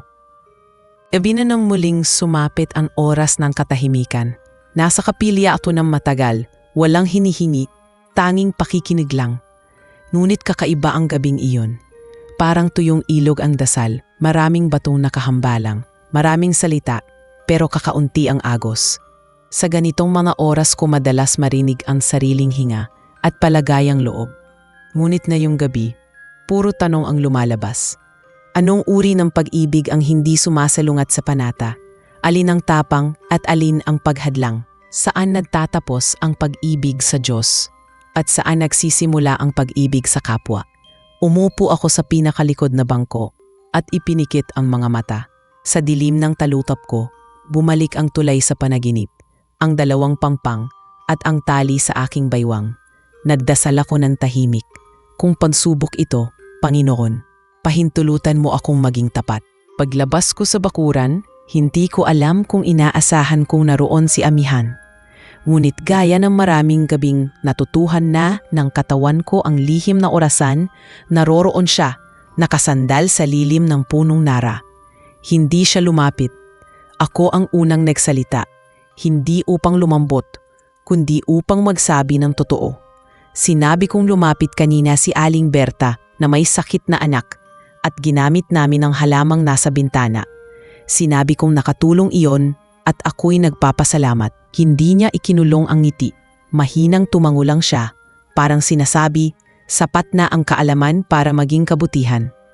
Wala akong naramdamang pag-angkin sa kanya, ni pagtatagumpay sa tulong na nagmula sa kanyang mundo. At doon ko naunawaan, bahagi ng pagsubok sa akin ang makita kung saan magtatapos ang takot ko at saan magsisimula ang tiwala. Hindi ko alam kung anong lakas ang pumisil sa dila ko, pero sa gabing iyon, inilatag ko ang bigat ng loob ko na parang banig sa pagitan namin. Sinabi kong nanaginip ako ng tulay ng 2 pangpang, kumbento at kagubatan, at ako ang nasa gitna, nakatali sa magkabilang panig. Sinabi kong natatakot akong gumalaw dahil baka kapag umabante ako, may isang pisi ang mapigas. Tahimik siya habang nakikinig. Nang magsalita siya, ang boses niya ay mababa. Maingat, hindi mo kailangang putulin ang lubid, aniya. Minsan, ang pagtawid ay hindi pagputol, kundi pagtanggap na may paraan ang 2 pampang para mag-usap. At kung darating man ang araw na kailangan mong pumili, hindi mo kailangang tumalin. Maaari kang tumapak ng may sapatos ng katotohanan. Sa sagot niyang iyon, may kung anong pumasok na hangin sa dibdib ko. Hindi ito sagot sa lahat, ngunit ito ang paalala na hindi lahat ng desisyon ay kailangan mabilisan at mainit. May mga hakbang na dapat gawin ng marahan. May mga salita na dapat sabihin sa tamang oras. At bigla, naalala ko ang mukha ni Mother Cecilia, ang aming Madre Superiora. Paano ko siya haharapin kapag dumating ang araw ng pagbabalik tanaw sa aking mga panata? Tuwing simula ng taon, pinapagnilayan namin ang mga pangakong binitawan. Papalapit na ang panahong iyon. Doon ko naramdaman ang tunay na bigat ng pagsubok sa pananampalataya. Hindi ito tanong kung mahal ko ba si Amihan. Alam ko na ang sagot niyon sa loob ko. Ang tanong ay kung paano ko pananatilihing totoo ang mukha ko sa harap ng Diyos at sa harap ng mga kasama ko. May dumaan na malakas na ihip. Nagkabalat ang mga dahon sa kumpol at umalingaw-naw ang malayong huni ng ibon sa itaas. Sa di kalayuan, natunog ang matandang kampana dahil sa hangin. Kumirot ang biglang takot ko na baka nasa bakuran pa ako kapag may lumabas na madre. Ngunit wala. Ang gabi ay nanatiling lihim. Tumingala ako at nakita ang manipis na ulap na tinatahi ng bituin. At sa harap ng katahimikan, naramdaman kong hindi na sapat ang pagtalikod. Kailangan kong harapin ang salitang matagal kong iniiwasan. Huminga ako ng malalim, marahang nagsabi, kung mananatili kang ganyan, nagbabantay walang hinihingi, walang lumalampas sa hangganang itinakda ko, handa akong makinig sa isang katotohanan na matagal ko nang tinatakbuhan. Hindi ko pa binigkas ang mismong salita, ngunit alam ko kung ano iyon. Isang hakbang na lang ang kulang, at iyon ay ang pagpili kong tawagin ang damdamin ko sa tunay nitong pangalan. Umuwi ako sa silid, bit-bit ang desisyong iyon. Umupo ako sa tabi ng bintana, pinakinggan ang gabing tila humihinga kasabay ko. Sa aking mesa, naroon ang maliit na notebook kung saan minsan sinusulat ko ang mga pasasalamat sa pagtatapos ng araw. Ngayong gabi, isinulat ko ang 3 linya. Nagpapasalamat ako sa bata na huminga ng mas maayos. Nagpapasalamat ako sa halamang tumubo sa bintana. At nagpapasalamat ako sa lakas na tumawid sa loob ko mula sa takot patungo sa tapat na pag-amin. Hindi pa ngayong gabi ko sasabihin kay Amihan ang lahat. Ngunit alam kong sa susunod naming pagtatagpo, hindi ko naiiwas ang aking mata at hindi ko na rin palilibutan ng maraming paliwanag ang isang simpleng truth. Hindi ko alam kung paano ito tatanggapin ng langit o ng kumbento. Ngunit malinaw sa akin na hindi ko na pwedeng ituring na lihis ang damdaming tumulong sa akin na maging mas mabait, mas maingat at mas mapagtakumbaba. Bago ko pinatay ang ilaw, hinawakan ko ang rosaryo. Hindi ako humingi ng himala o ng kabaligtarang tanda. Ang hiningi ko ay tapang. Ang tapang na hindi sumisigaw, kundi marunong magsabi ng totoo ng may galang. Sa dilim narinig ko ang mahinang tugtog ng hangin sa mga dahon. At alam kong naroroon siya sa labas, marahil nakatingin sa parehong bituin. Sa pagitan ng kumbento at kagubatan, ang tulay sa panaginip ay hindi na kasing yabag ng dati. Parang may bagong himig na umaalo sa kanya. At sa himig na iyon, handa na akong sumagot sapagkat natutuhan ko ng tawagin sa pangalan ang aking pagsubok. At bukas, sa dulo ng katahimikan, tatawagin ko na rin sa pangalan ang aking pag-ibig. Simula nang umamin sa sarili ko na may pag-ibig akong nararamdaman para kay Amihan, naging mas mabigat ang bawat araw ko sa kumbento. Parang bawat dasal ay may kasamang tanong na hindi ko masagot. Bawat kilos ay may bigat ng lihim na tanging ako lang ang may alam. Ngunit sa kabila ng lahat, pinili kong maging tapat sa sarili. Sa gabing iyon lumabas ako sa hardin, hindi upang umiwas o magtago, kundi upang sabihin sa kanya ang katotohanan ng aking puso. Dala ko pa rin ang aking lampara at sa bawat yapak ko sa malamig na damo, ramdam ko ang tibok ng aking dibdib na parang tambol na umaalingaw-ngaw sa katahimikan. Naroon siyang muli sa lilim ng punong nara, gaya ng mga gabing dati. Ngunit na yon ay nakaupo siya ng tila may lungkot. Para bang nararamdaman niya ang bigat ng aking paglalaban sa sarili.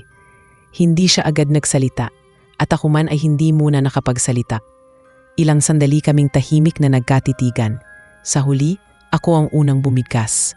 Amihan, mahina kong sabi. Marami akong pinagdaanan nitong mga araw. Marami akong ipinagdasal at marami rin akong kinatakutan. Ngunit ngayong gabi, gusto kong maging totoo. Huminga ako ng malalim at ramdam ko ang bigat ng bawat salita. Mahal din kita. Parang lumuwag ang hangin sa paligid. Nakita ko sa kanyang mukha ang gulat na may kasamang tuwa. Hindi siya agad nakasagot, bagkus ay pumikit siya at huminga ng malalim. Para bang matagal na niyang hinihintay ang mga salitang iyon. Nang muli siyang tumingin sa akin, ang kanyang mga mata ay kumikislap sa ilalim ng liwanag ng buwan. Salamat, wika niya. Hindi ko alam kung darating ang araw na masasabi mo rin ito. Ngunit na yon na narinig ko, sapat na iyon para sa akin. Hindi siya lumapit, hindi niya hinawakan ang kamay ko. Nandoon pa rin ang paggalang sa pagitan namin. Ngunit ngayon ay may kasamang katiyakan na hindi na kailangang itago ang damdamin. Ngunit matapos sa mga salitang iyon, dumaping agad ang bigat ng realidad. Ako ay isang madre, may panatang binitawan. At ngayon, hayag kong tinanggap na may ibang tahanan ang aking puso. Hindi ko alam kung anong mangyayari sa atin. Sabi ko sa kanya, ang buhay ko ay nakatali sa kumbento at ang aking panata ay hindi basta-basta mawawala. Ngunit hindi ko na rin kayang itanggi ang damdamin ko. Tumango lamang siya. Hindi kita hihilinging piliin ako ngayon, sagot niya. Alam kong hindi ganun kadali ang lahat. Ang mahalaga ay alam nating totoo ang nararamdaman natin. At sa tamang oras, malalaman mo rin ang dapat mong gawin. Ang mga araw na sumunod ay puno ng pangamba at kaba. Hindi ko maiwasang mapansin na tila mas mapanuri ang tingin sa akin ng ilan sa mga madre. May mga pagkakataong nahuhuli nila akong nakatulala habang nag-aayos ng bulaklat sa altar o habang nakaupo sa aklatan. Isang hapon, nilapitan ako ni Sister Pilar. Mainahon ang kanyang tinig, ngunit dama ko ang bigat ng tanong. May bumabagabag ba sa'yo? Napansin kong madalas kang malalim ang iniisip nitong mga nakaraang linggo. Hindi ko siya masagot ng diretso. Ngumiti lamang ako at nagsabing, maraming iniisip, marahil dala ng pagod. Ngunit alam kong hindi iyon ang buong katotohanan. Ang mga lihim, gaano man kaganda ang pinagmulan, ay may bigat na mahirap dalhin. Mas lalong tumindi ang takot ko ng isang gabi. Nahuli ako ni Sister Agnes na palabas ng hardin. Hawak ko ang lampara at bago pa man ako makalayo, tinanong niya, "Saan ka pupunta?" Nagdahilan akong magdidilig ng mga halaman kahit alam kong hindi iyon oras ng pagdidilig.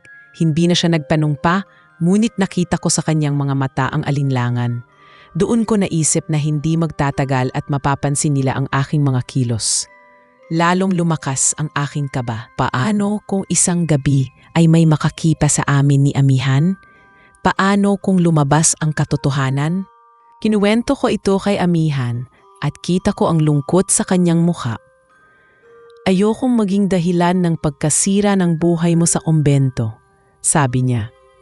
"Kung kinakailangan kong lumayo, gagawin ko."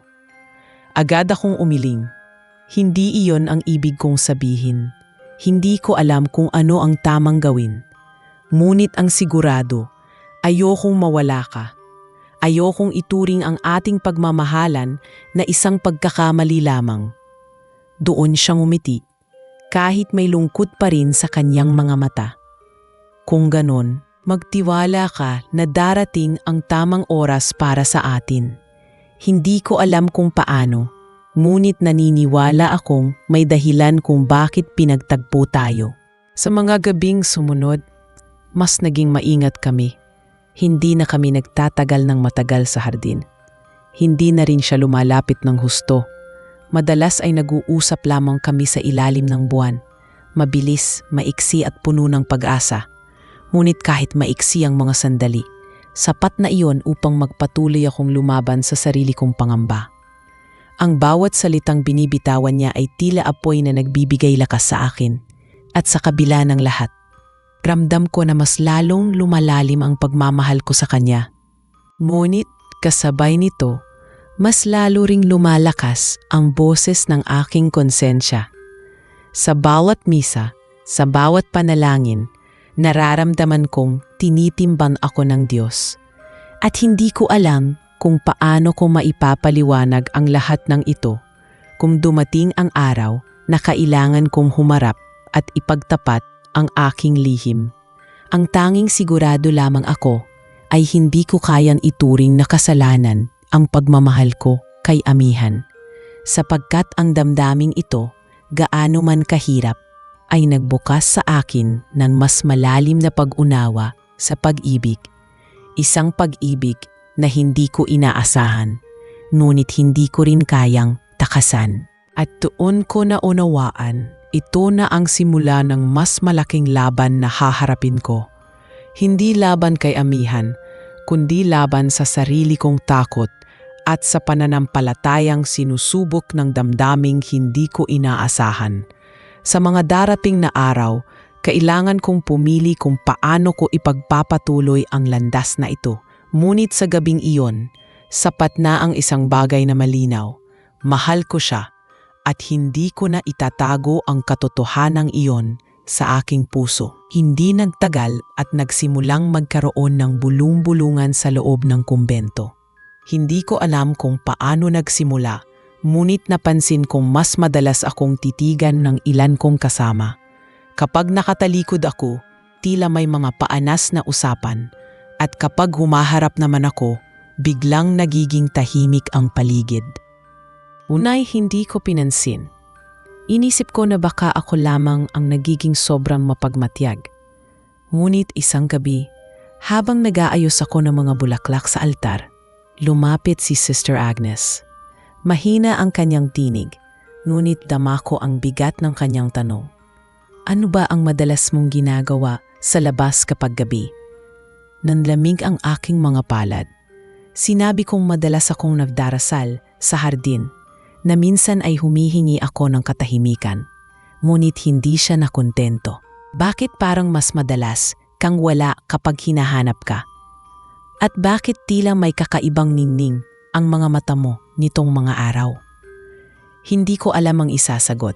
Napayuko lamang ako at sa aking pananahimik, lalo lamang niyang naramdaman na may itinatago ako. Kinabukasan, ipinatawag ako ng aming Madre Superiora, si Mother Cecilia. Sa kanyang maliit na opisina, nakaupo siya sa likod ng mesa. May hawak na rosaryo. Tahimik siyang nakatingin sa akin, at sa bawat segundo ng katahimikan ay parang dumadagundong ang aking dibdib. Anak, wika niya, marami akong naririnig na usapan. May mga madre na nagsasabing madalas kang wala sa silid kapag gabi.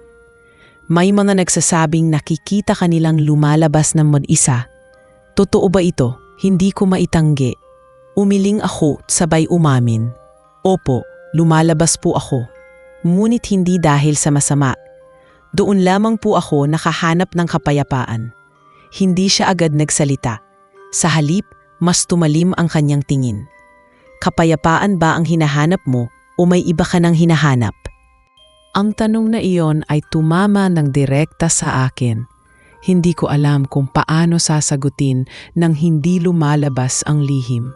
Hindi ako nagsinungaling, ngunit hindi ko rin kayang sabihin ang buong katotohanan. May bumabagabag po sa akin, sagot ko, at yun ang dahilan kung bakit mas madalas akong nag-iisa. Hindi ko po intensyon na magtago ng anuman sa inyo. Tumango si Mother Cecilia, ngunit malinaw sa kanyang mga mata na hindi siya kumbinsido. Magdasal ka ng mas mabuti, wika niya. At tandaan mo anak, walang lihim na hindi nabubunyag sa harap ng Diyos. Nang lumabas ako sa kanyang silid, ramdam kong mas mabigat ang dala ko. Alam kong konti na lang at mabibisto na ako. Nang gabing iyon, hindi ko mapigilan ang sarili kong lumabas muli. Hindi ko kayang tiisin ang bigat ng mga tanong sa kumbento. At doon, sa ilalim ng punong nara, naroon si Amihan, naghihintay. Kita ko sa kanyang mukha ang lungkot. Nararamdaman kong may nangyayari, wika niya. Mas mapanganib na ngayon ang ating pagkikita. Tumango ako, at sa unang pagkakataon, nagsabi ako ng buong totoo sa kanya. Alam na nila, hindi man nila alam ang lahat. Ramdam nila na may tinatago ako. Pinag-uusapan na nila ako. Pinapatawag na ako ng aming Madre Superiora at natatakot ako. Napayuko ako, sabay pumatak ang luha. Ayokong mawala ka, ngunit ayokong itakwil ang aking panata. Paano ko haharapin ang lahat? Marahan siyang lumapit, ngunit nanatili sa layo na dati naming itinakda. Hindi niya hinawakan ang aking kamay, ngunit ramdam ko ang init ng kanyang presensya. Kung kinakailangan kong mawala para manatili kang buo, gagawin ko iyon. Sabi niya, hindi ko hahayaan na masira ang buhay mo dahil sa akin. Ang pag-ibig ko ay hindi nakatali sa pagkakaroon ng pangalan. Kung kailangan kong maging anino na lang sa paligid mo, tatanggapin ko. Napahagulhol ako sa kanyang mga salita. Hindi ko matanggap na ang tanging solusyon ay ang kanyang paglisan. Ngunit alam kong totoo ang sinabi niya. Ang aming pagmamahalan kapag lumantad ay maaaring maging sanhi ng pagkasira ko sa kumbento. At marahil, mas masakit iyon kaysa sa anumang maaaring mangyari sa akin. Habang nag-uusap kami, biglang may narinig akong yabag.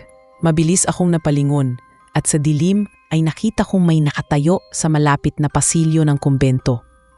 Hindi ko malinaw kung sino, ngunit tiyak na isa sa mga madre. Ramdam kong nakita niya akong kausap si Amihan. Agad akong natigilan at nang lingunin ko si Amihan, naglahong parang usok ang kanyang anyo. Iniwan akong mag-isa sa gitna ng hardin. Ang lampara sa aking kamay ay nanginginig dahil sa takot. Alam kong sa mga darating na araw, haharapin ko na ang tanong na matagal kong pinipigilan. Hindi na lihim ang aming pagkikita. Hindi na ligtas ang aming pagmamahalan. Kinabukasan, mas ramdam ko ang mga mata ng mga kasama kong madre. Walang nagsasalita, ngunit ang kanilang mga titig ay parang mga patalim na bumabaon sa aking balikat. Nang dumating muli ang oras ng panalangin, halos hindi ko maigalaw ang aking labi. Ang mga salitang dati dumadaloy ng malaya ay tila natuyo. Sa halip, ang nasa isip ko ay ang gabing iyon, ang pag-amin ni Amihan at ang kanyang pangakong handa siyang lumayo para sa akin. At sa kaibuturan ng puso ko, may halong takot at pananabik. Sapagkat alam kong malapit nang dumating ang araw na kailangan kong pumili. Hindi na lamang sa pagitan ng katahimikan at ng pag-ibig, kundi sa pagitan ng pananatili sa panata at pagtanggap sa kapalarang dala ng damdamin. At doon ko natanto, ang tunay na pagsubok ay hindi lamang ang pagtuklas ng pag-ibig, kundi ang paghaharap sa mundo na maaaring husgahan ito. Ang mga bulong-bulungan ay unti-unti nang nagiging mga tanong, at ang mga tanong ay malapit nang maging paghatol. Habang nakaluhod ako sa harap ng altar, ang dasal ko ay hindi na para sa kalinawan ng aking puso, kundi para sa lakas na harapin ang darating na unos, sapagkat alam kong hindi na magtatagal at ang lahat ay mabubunyag. Mula nang may makakita sa amin ni Amihan sa hardin, naging mas mabigat ang bawat araw ko. Ramdam ko ang malamig na distansya ng ilang kasama kong madre. Hindi man sila nagsasalita ng direkta. Dama ko ang mga titig na nagtatanong at mga kilos na nag-iiwas. Kapag nasa hapag kami, bihira na ang mga ngiti sa aking direksyon. Kapag oras ng pagdarasal, nararamdaman kong parang mas mahaba ang katahimikan. Sa tuwing ako ang nagbabasa ng panalangin, lahat ng ito'y unti-unting nagpapalubog sa akin sa kaba. At gabi-gabi, bago matulog, ipinapikit ko ang mga mata ko na parang gusto kong takasan ang bigat ng lahat. Ngunit hindi ko magawa sapagkat sa bawat dampi ng hangin sa aking bintana, naroon pa rin ang alaala ng kanyang tinig. Isang araw, matapos ang pananghalian, tinawag muli ako ni Mother Cecilia. Sa kanyang opisina, mas seryoso ang kanyang mukha kaysa dati. Nakalagay ang rosaryo sa mesa at sa tabi nito ay may isang kandila na unti-unting nauupos. Pinaupo niya ako sa harap niya at ilang sandali kaming parehong tahimik. Anak, wika niya, hindi ko na palalampasin ang pagkakataong ito. Sabihin mo sa akin ang totoo. Sino ang laging kasama mo tuwing gabi? Ramdam kong biglang bumigat ang aking dibdib. Gusto kong magsinungaling upang mailigtas ang sarili ko. Ngunit alam kong hindi ko kakayanin magdala ng kasinungalingan. Hinawakan ko ang laylayan ng aking habit, mahigpit at saka marahang nagsabi, "May nilalang po na dumarating sa hardin. Siya'y hindi tao, kundi isang engkanto." Napakunot ang kanyang noo at tila hindi agad nakapaniwala. Engkanto, ulit niya, at sa kanyang tinig ay may halong pagkabigla at galit. Anak, alam mo bang napakadelikado ng sinasabi mo? Mabilis akong tumango. Alam ko po, ngunit hindi siya masama. Hindi siya nanghihikayat para lumayo ako sa Diyos. Siya'y dumating lamang. At sa hindi ko inaasahan, natutunan kong mahalin siya. Doon biglang tumalim ang kanyang tingin. Mahal? Ibig mong sabihin? Isang madre ang nagmamahal sa isang engkanto? Hindi ko na napigilan ang luhang dumaloy sa aking pisngi. Opo, mother. At iyon ang katotohanan. Tumayo siya mula sa kanyang upuan. Naglakad papalapit sa bintana. At ilang sandali hindi nagsalita. Ang katahimikan ay parang mabigat na kulog na hindi bumabagsak. Paglingon niya, ramdam ko ang sakit sa kanyang mga mata. Hindi mo alam ang bigat ng iyong ginagawa. Hindi mo alam kung gaano kalalim ang maaaring maging kapalit nito. Huwag mong kalilimutan na ang panata mo ay hindi laruan. Hindi ko na siya sinagot. Nanatili akong nakayuko. Sapagkat alam kong kahit anong paliwanag ang ibibigay ko, matatanggap ng basta-basta. Pagkalipas ng araw na iyon, mas mahigpit na ang pagbabantay sa akin. Bihira na akong makalabas ng mag-isa. Ngunit sa kabila ng lahat, nakahanap pa rin ako ng paraan upang makausap si Amihan. Isang hating gabi, matapos matiyak na tulog na ang lahat, marahan kong binuksan ang aking bintana. Doon sa dilim ng hardin, lumitaw siya. Ang kanyang mukha ay may lungkot at alam niyang may mabigat na nangyari. Alam nila, bulong ko. Alam nila na may nararamdaman ako para sa iyo. Uminga siya ng malalim at tumingin sa akin na may halong awa at tapang. Kung ganoon, kailangan kong lumayo. Ayokong ikaw ang magsakripisyo para sa akin. Hindi ako karapat-dapat na maging dahilan ng pagkawasak ng iyong buhay rito. Umiling ako at sa unang pagkakataon, hindi ko na napigilang lumapit ng isang hakbang palapit sa kanya. Huwag mo akong iwan. Kahit isang araw na lang, huwag mo akong iwan. Ngunit nakita ko sa kanyang mga mata ang matinding pagpipigil. Kung mananatili ako, mas lalo kanilang huhusgahan. Ang bawat bulong ay magiging sigaw at ang bawat pingin ay magiging hatol. Hindi kita kayang ilagay sa ganoong sitwasyon. Doon ko napagtanto ang bigat ng kanyang pagmamahal. Hindi ito pagmamahal na makasarili, kundi handang magsakripisyo para sa akin. At ako, sa kabila ng lahat, hindi ko kayang tanggapin ang pagkawala niya. Naramdaman kong umagos ang luha sa aking pisngi. At sa gitna ng dilim, narinig ko ang kanyang huling salita bago siya muling naglaho. Manatili ka sa liwanag. Kahit wala ako, sana'y maalala mong minahal kita. Pagbalik ko sa silid, napahiga ako sa kama at tinakpan ang mukha ng aking mga palad. Doon bumuhos ang lahat ng emosyon na pinipigilan ko. Ang sakit ng pagkawala, ang bigat ng panata, at ang takot sa hinaharap. Ngunit higit sa lahat, ang pag-unawa na hindi na ako kailanman magiging katulad ng dati. Sa katahimikan ng gabi, narinig ko ang sarili kong tinig na mahina, halos bulong.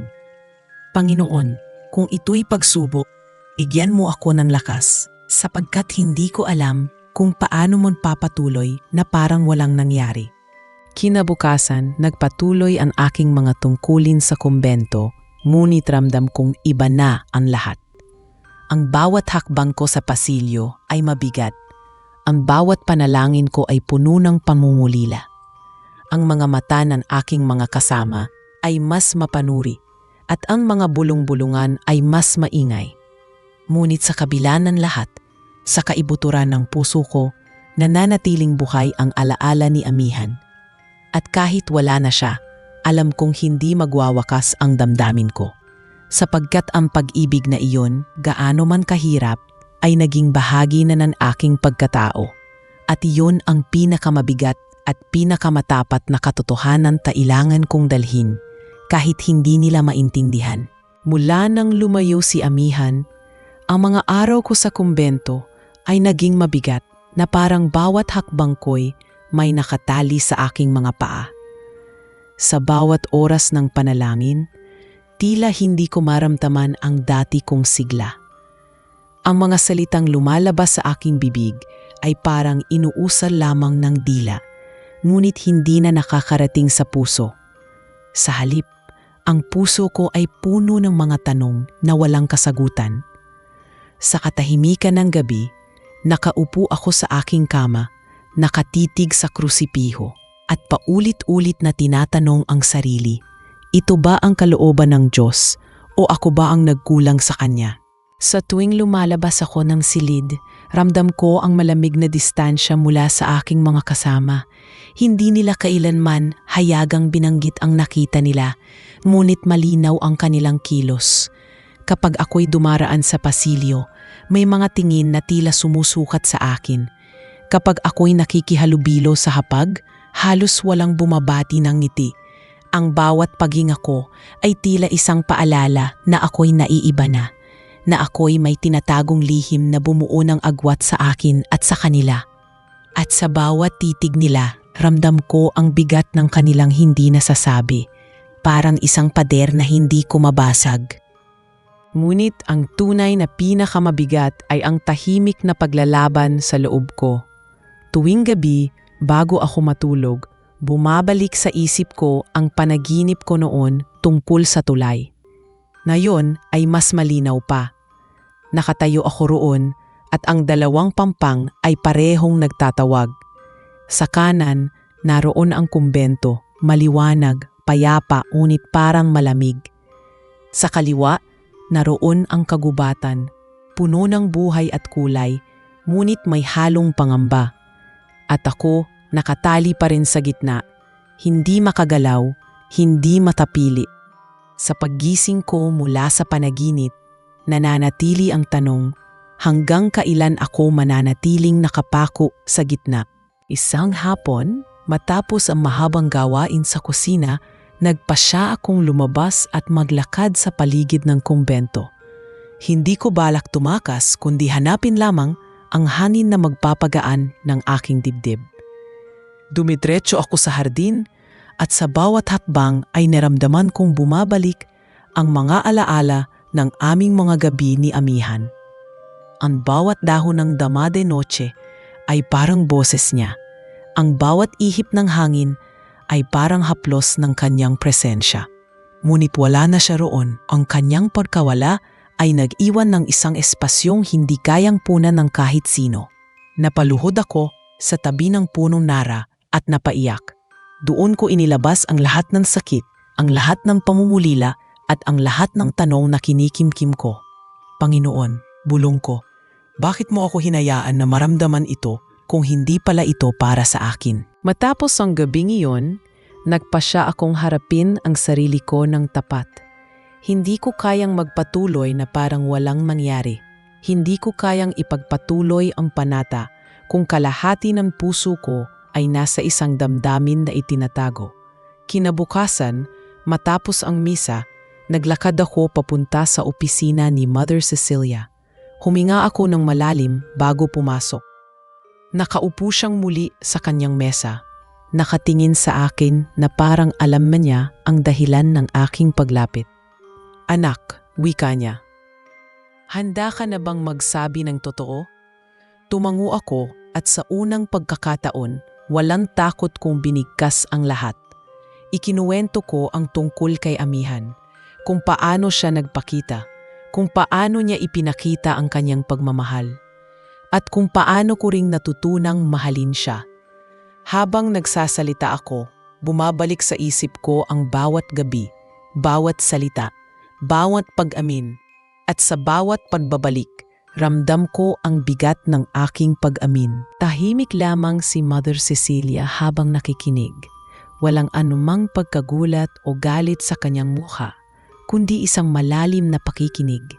Nang matapos ako, tumingin siya sa akin ng diretso at nagsabi, "Anak, ang buhay sa pananampalataya ay hindi kailanman naging madali. Lahat tayo'y sinusubok. Ngunit tandaan mo, ang tunay na panata ay hindi lamang tungkol sa pagsunod, kundi sa katapatan ng puso. Kung ang puso mo'y nasa iba, paano ka magiging totoo sa iyong sarili at sa Diyos?" Ang kanyang mga salita ay parang matalim na kutsilyo na humihiwa sa aking dibdib. Totoo ang lahat ng sinabi niya. Hindi ko kayang magsinungaling sa sarili. Hindi ko kayang ipagpatuloy ang buhay sa kumbento kung araw-araw ay parang tinatali ko ang sarili ko sa kasinungalingan. Lumabas ako sa kanyang opisina na mabigat ang hakbang, ngunit may bahid ng liwanag sa aking dibdib. Sapagkat sa unang pagkakataon, inamin ko ang lahat, hindi lamang sa sarili, kundi sa isang taong maaaring umusga sa akin. At bagamat hindi ko pa rin alam ang magiging kahihinatnan, naramdaman kong mas malapit ako sa sagot. Nang gabing iyon, sa halip na umiwas, lumabas ako sa hardin. Walang laman ang paligid at alam kong hindi darating si Amihan. Ngunit tumingin ako sa mga bituin at nagsalita ng tapat. "Mahal kita," bulong ko, "at hindi ko na ikakaila. Ngunit kailangan kong pumili at ang pagpiling iyon ay hindi madali. Kaya't kung mahal mo rin ako, tulungan mo akong maging totoo sa sarili ko." Ang gabing iyon ay hindi nagdala ng presensya niya, ngunit nagdala ng kapayapaan, sapagkat alam ko, sa susunod na pagkakataon na makita ko siya, handa na akong sabihin ang desisyon ng aking puso. Isang desisyong hindi lamang magtatakda ng aming kapalaran, kundi ng buong buhay ko. Sa panahong iyon, natutunan kong ang pinakamahirap na laban ay hindi sa pagitan ng tao at engkanto, kundi sa pagitan ng sarili at ng katotohanan. At iyon ang laban na handa ko nang harapin. Makalipas ang ilang araw ng tahimik na pagninilay at masinsinang dasal, naramdaman kong dumarating na ang araw na matagal ko nang kinatatakutan. ngunit kailangan ko na ring harapin ang desisyon. Hindi ko na kayang manatiling nakabitin sa gitna ng dalawang mundo, sapagkat ang bawat araw na lumilipas ay tila mas nagpapalabo sa akin. Hindi ko na kayang mamuhay na puno ng pagdududa at lihim. At higit sa lahat, hindi ko na rin kayang iwasan ang katotohanang mahal ko si Amihan at mahal niya ako. Kaya isang gabi, matapos ang oras ng dasal, nagtungo ako sa hardin. Tahimik ang paligid, malamig ang simoy ng hangin, at tila pinipigilan ng mga bituin ang pagkinang upang bigyan ako ng pagkakataong magsalita ng buong tapat. Doon ko siya muling nakita. Nakaupo siya sa lilim ng punong nara, gaya ng dati, ngunit ngayong gabi ay parang may inaantabayanan sa kanyang anyo. Paglapit ko, tumingin siya sa akin at ngumiti ng banayad. Wala siyang sinabi, ngunit ramdam kong alam na niya kung bakit ako naroon. Umupo ako sa kanyang harapan at ilang sandali kaming parehong tahimik. Ramdam ko ang tibok ng aking puso sa aking dibdib. Mabigat, ngunit buo. Sa wakas nagsalita ako. Amihan, wika ko. Ang mga nagdaang linggo ay parang isang mahabang panaginip na hindi ko alam kung paano magigising. Ngunit ngayong gabi, nais kong sabihin sa iyo ang buong katotohanan ng aking puso. Huminga ako ng malalim bago nagpatuloy. Mahal kita. Mahal kita sa paraang hindi ko inasahan at sa paraang tinuruan ako ng Diyos kung paano magmahal ng totoo. Ngunit hindi ako maaaring manatili sa gitna ng dalawang mundo. Kailangan kong pumili. At ngayong gabi, pinili kong lumaya. Napatingin siya sa akin, bahagyang nagulat, ngunit hindi nawala ng kabaitan sa kanyang mga mata. Lumaya? Tanong niya, mahina ngunit malinaw. Tumango ako. Oo, pinili kong lumaya mula sa takot. Pinili kong aminin na ang buhay ko bilang madre ay hindi ko kayang ipagpatuloy kung ang puso ko ay nasa iyo. At pinili kong iwan ang kumbento hindi bilang pagtakas, kundi bilang pagtanggap na ang misyong ko ay maaaring nasa labas ng mga pader na iyon. Hindi siya agad nakapagsalita. Kita ko ang pagtitig niya sa akin, puno ng emosyon na tila naglalaban sa kanyang dibdib. Sa wakas, ngumiti siya at may luhang pumatak sa kanyang pismi. Akala ko kailanman ay hindi kita makakasama ng buo. Wika niya. Akala ko mananatili kang bahagi ng mundong hindi ko kayang abutin. Ngunit ngumiti rin ako. At sa unang pagkakataon, hinawakan ko ang kanyang kamay. Mainit yun, totoo, at puno ng pagmamahal. Hindi ako umalis upang sumama sa iyo lang. Umalis ako upang piliin ang sarili ko. At sa pagpiling iyon, ikaw ang kasama ng puso ko. Hindi ko alam kung anong haharapin natin sa hinaharap. Hindi ko alam kung paano magtatagpo ang mundo ng tao at ng engkanto. Ngunit alam ko kung ang pundasyon nito ay pag-ibig na totoo, walang imposible. Yumakap siya sa akin at sa yakap na iyon, naramdaman kong wala ng hadlang, wala ng lihim, wala ng takot. Naging isa ang tibok ng aming puso sa katahimikan ng gabi. Ang mga bituin ay muling nagningning, ang hangin ay nagdala ng bango ng mga bulaklak, at ang paligid ay tila sumang-ayon sa aming desisyon. Kinabukasan, hindi ako muling bumalik sa kumbento. Iniwan ko ng liham si Mother Cecilia, puno ng pasasalamat, paggalang at pagpapaliwanag. Hindi ko itinuring na pagkakamali ang aking panata, sapagkat doon ko natutunan ang disiplina, ang sakripisyo at ang pananampalataya. Ngunit ang buhay ay patuloy na gumagalaw at may mga misyon na inilalagay tayo ng Diyos sa ibang landas, hindi upang suwayin siya, kundi upang sundin siya sa paraang tapat sa ating puso. Sa pag-alis ko sa kumbento, hindi ako lumayo sa Diyos. Sa halip, mas lalo akong lumapit sa Kanya, sa pamamagitan ng pagmamahal na natutunan kong yakapin, sa pamamagitan ng katotohanang hindi ko na itinago, at sa pamamagitan ng pag-ibig na hindi ko na ikinahiya. Makalipas ang ilang buwan, nagsimula kaming mamuhay ni Amihan sa isang payapang lugar sa gilid ng kagubatan.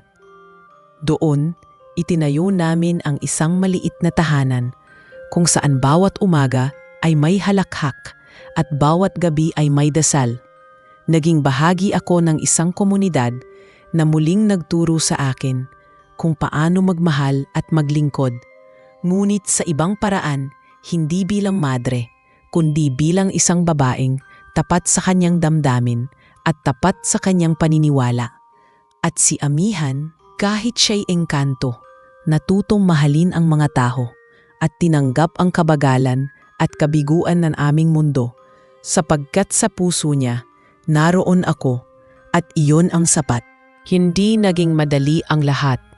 May mga gabi pa ring ako'y nagdadasal ng may lungkot, sapagkat may mga alaala ng kumbento na hindi ko basta malilimutan. May mga tanong pa rin na hindi ko kayang sagutin. Ngunit sa bawat tanong, nariyan si Amihan, handang makinig, handang umalalay, at handang mahalin ako sa kabila ng lahat. At sa tuwing kaming magkahawak ng kamay, nararamdaman kong walang maling desisyon ang ginawa ko. Sapagkat sa huli, inili ko ang pag-ibig na hindi makasarili, ang pag-ibig na handang magsakripisyo, at ang pag-ibig na nagbibigay ng kapayapaan. Ngayon, sa bawat umagang gumigising ako sa tabi niya, sa bawat hapon na magkasama kaming naglalakad sa gubat, at sa bawat gabing nakatingala kami sa mga bituin, alam kong hindi ko pinagsisisihan ang pinili ko. Sapagkat sa pagpiling iyon, natagpuan ko hindi lamang ang isang tarong mahal ko, kundi ang sarili kong kalayaan. At sa kalayaang iyon, naroroon ang Diyos, nakangiti, tahimik, ngunit buo ang presensya. Sapagkat alam ko, sa paglalakbay na ito, hindi ko siya iniwan. Sa halip, dinala ko siya sa bagong landas na pinili ng aking puso. At sa bagong landas na iyon, naroon si Amihan at naroon ang pag-ibig na hindi kailanman mawawala.